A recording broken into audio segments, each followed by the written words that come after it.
Sino nga ba si JJ Suarez?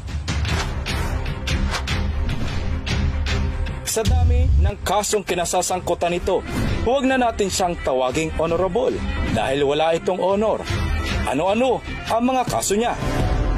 Misappropriation of agriculture materials, act of plunder in the amount of 750 million government funds intended for livelihood projects, plunder in the amount of 62,730,000 para sana sa sahod ng mga manggagawa ng Tugon Program.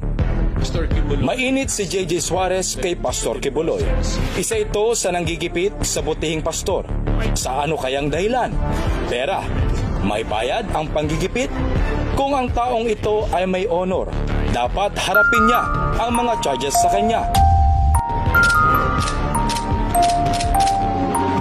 Sa reklamo, si Suarez ay nagkamal na mga halagang di umano'y para sa pagbabayad ng sahod ng mga manggagawang na-recruit bilang mga benepisyaryo ng Tugon Program na umabot sa 62,730,000 at ang halagang 750 milyon mula sa iba't ibang departamento at mga pondo ng probinsya na inilaan para sa tulong sa mga individual na nasa krisis na sitwasyon.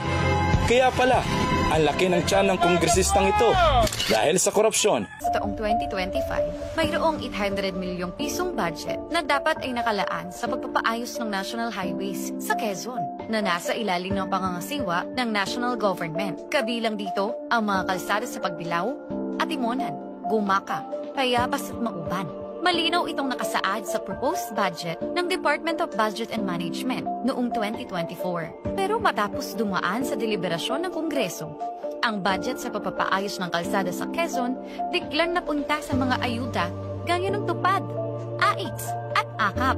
Isa sa mga nagpanukala nito ay ang Alona Party List at si Quezon 2nd District Congressman David J.J. Suarez, dating kaalyado ng mga Duterte, na ngayon ay sunod-sunuran kay House Speaker Martin Romualdez.